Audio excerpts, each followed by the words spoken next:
waaw une loi ne rétroagit pas. léegi dinañ dëkk ci yow nga wax ñu lu tax. donc ñu jàll ci Amadou Diouf. par rapport à ce débat cette polémique soulevée par l'abrogation de la loi d'amnistie. Bon, en fait, il y a pas d'abrogation. Donc, on nous parle de loi interprétative, mais on interprète comme nous l'avons dit. Donc, on a interprété c'est pas clair. Donc, pour apporter une clarification dans le champ d'application. Mais nous, li ñu def ni donc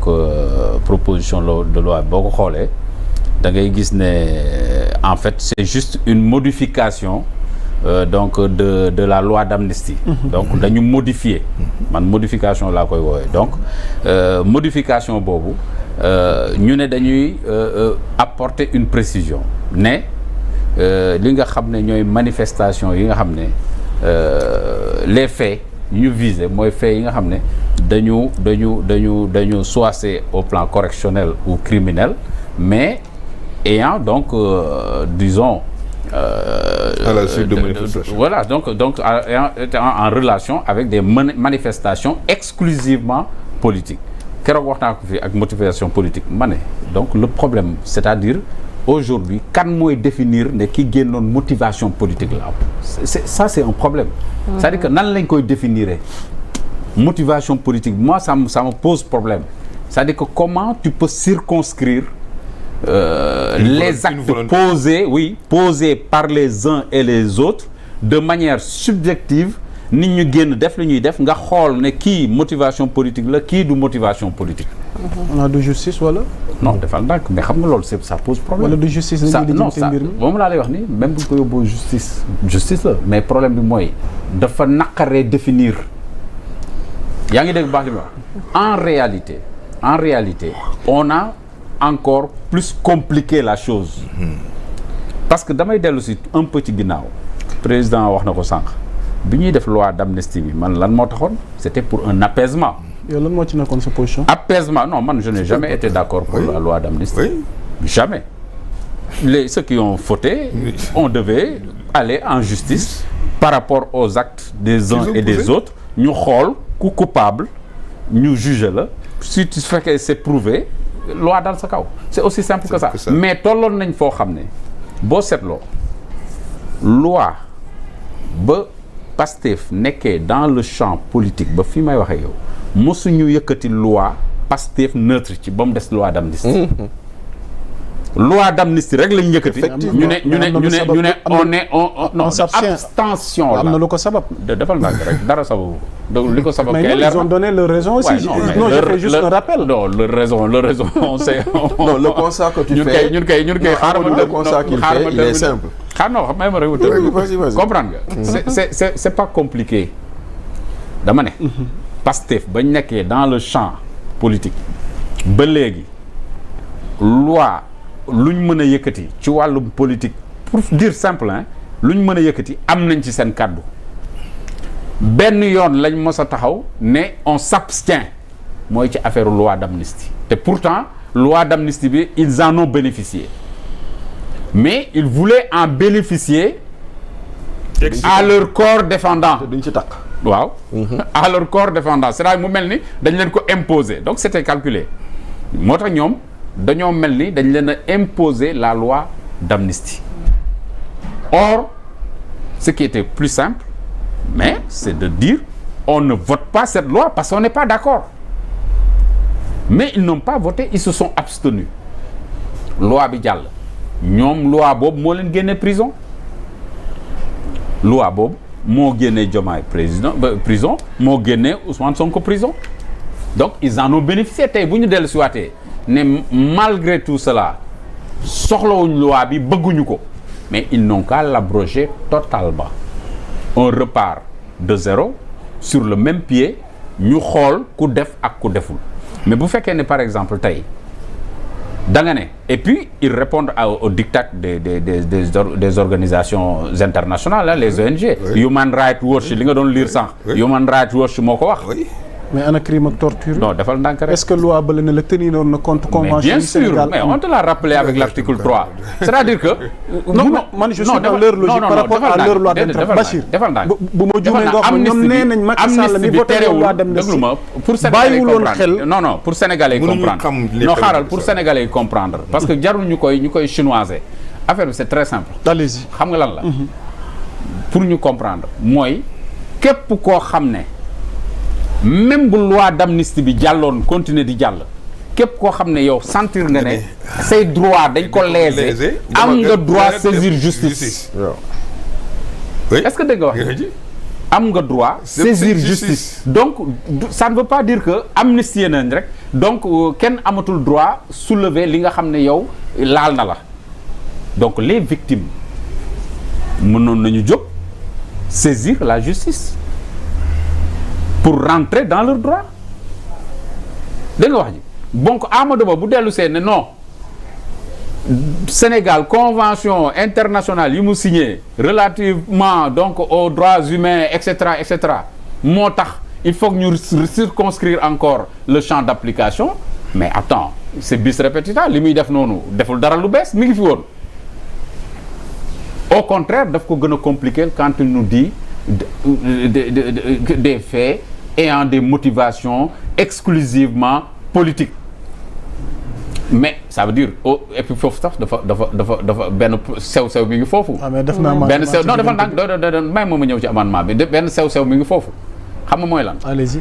waaw mais bu dee da nga ne motivation exclusivement. adverbe. non exclusivement politique. donc ki nga xam ne motivation exclusivement politique la am waaw bu ci rey amee na ci motivation exclusivement politique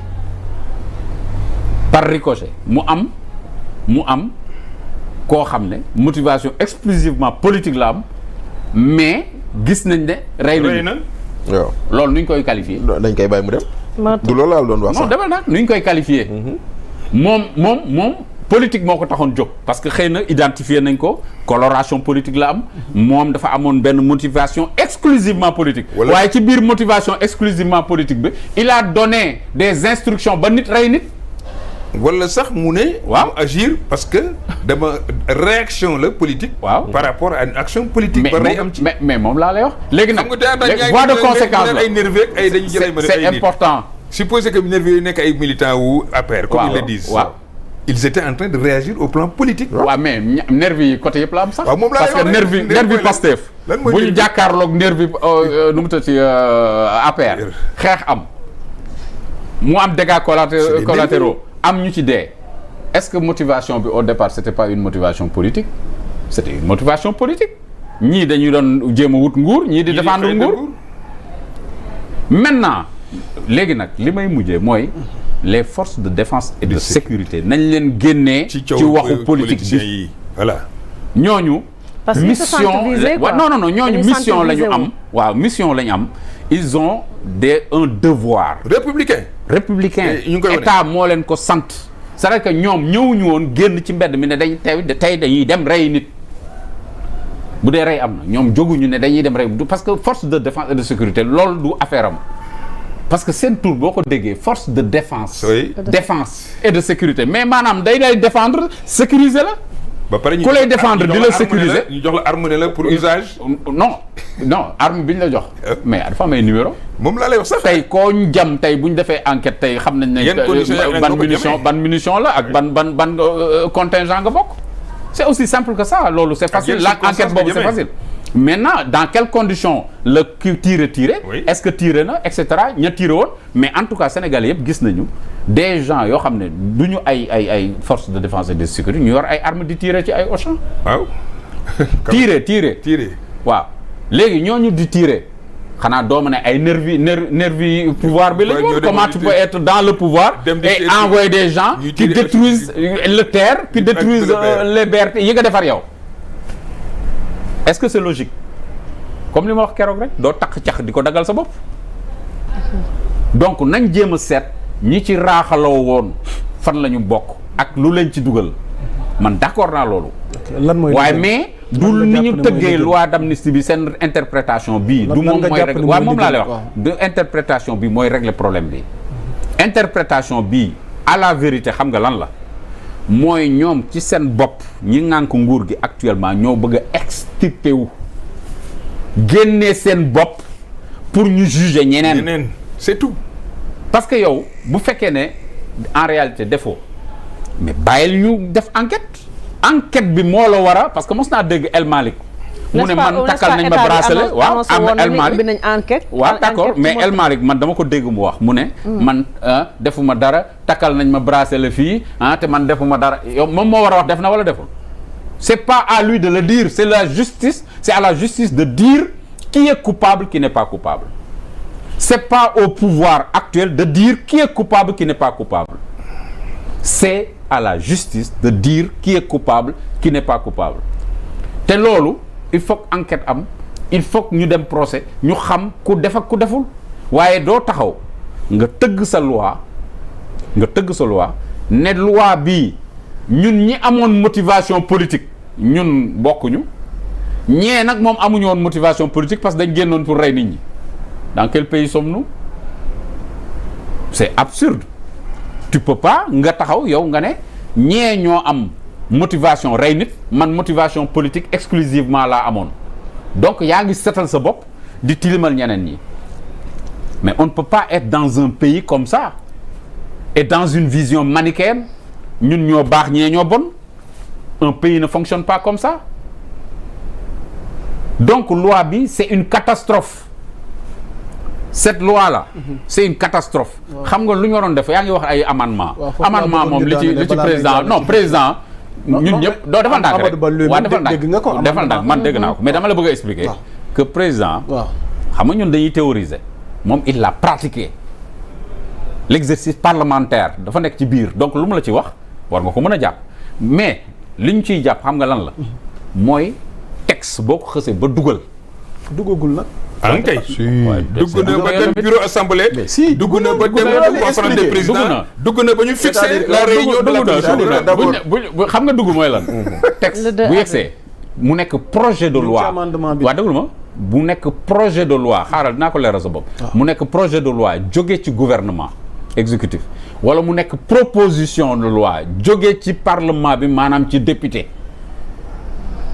yooyu bu yegsee ba bureau ba ñu jox ko président assemblée nationale da koy jébbal bureau. conférence des présidents. waaw conférence des présidents et tout bureau ça. d'abord mooy le bureau c'est le bureau waaw le bureau recevabilité. voilà recevabilité. bu ñu accepté ne nekk na ñu jàllale. ñu convoqué la conférence des présidents. conférence des présidents jox commission. voilà. léegi à partir de ce moment yow bu xësee ba ñu ne léegi. bureau nangu jóge na ci bureau. ma ngay dem conférence des présidents di jóge foofu di dem ay commission mais ka ko bindoon. moomatul loi bi c'est-à-dire que mënul dabal lenn la mën a def mu bind beneen loi dugal ko bu bokkul ak bële mais amendement amul c'est-à-dire que amendement dañuy toog waaw amendement foo jeexal naa mais amendement plénière maanaam bu ñu commission d'abord par exemple boo demee commission ñu ne commission des lois mooy daje bu ñu toogee ñu teg loi bi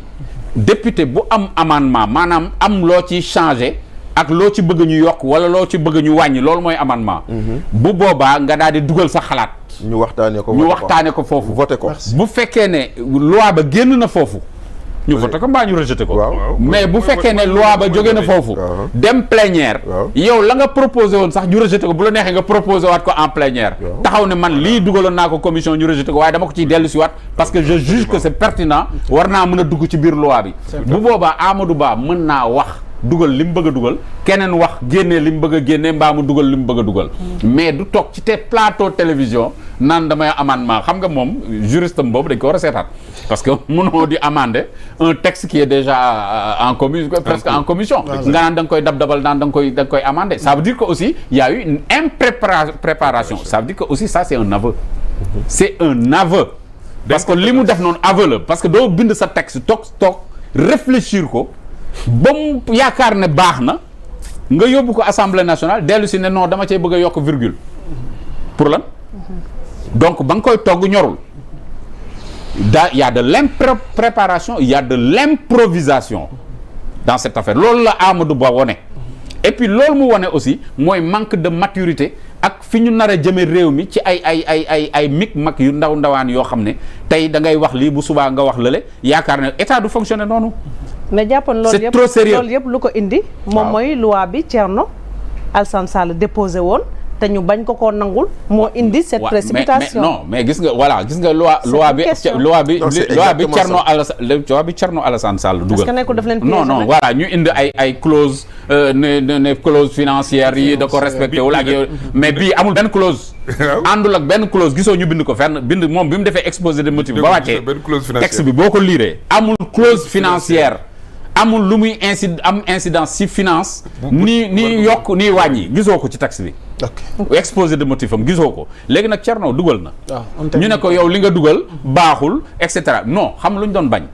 une abrogation totale la ñuy daw une abrogation totale mooy seen problème te sénégalais yëpp en réalité li ñu bëgg mooy ñu abroger cette loi totalement c'est-à-dire que ñi d'accord loon ci loi bi c'est vrai loi bi benn moment am na njëriñ apaiser na un peu le climat social politico-social jàmm am na def nañ élection ci jàmm yaa ngi dégg am na ku gagné jël nañ réew mi kii dem na jàmm am looloo taxoon ñu jël loi d'amnistie bi donc loi d'amnistie bi dans ce sens-là atteindre un objectif am mais comme dafa am ay jiixi jaaxa bu ñu demee ba koy nañ teggiwaat lépp rek abroger totalement yaa ngi dégg ñi war a dem ci kanamu yoon ñu yaakaar ne def nañu wala defuñu ñu yóbbu leen ci kanamu yoon mais bu fekkee ne da nga bëgg a indi un précédent dangereux maintenant di livrer je termine par là di livrer les autorités yi nga xam ne ñoom ñoo jiite les forces de défense et de sécurité que ça soit dans la gendarmerie que ça soit dans la police nga bëgg a yoole ñooñu te seeni adjoint actuellement ñoo jiite bëgg a yoole ñooñu ça c'est très dangereux parce que dina tax ëllëg manifestation wala réew mi yëngu force de défense et de sécurité nga taxaw yow en tant que un élément des forces de défense nga hésiter ne bu ma defee lii bu subaa man la ñuy topp maa ciy des politiciens yi dañuy dem doxiwaat seen soxla man maa ciy des donc le pays serait en danger te loolu c'est un précédent dangereux. C'est important, on va essayer d'avancer avec Bachir Fofana sur la même question. mais en fait sur la même question man lu may wax du bëri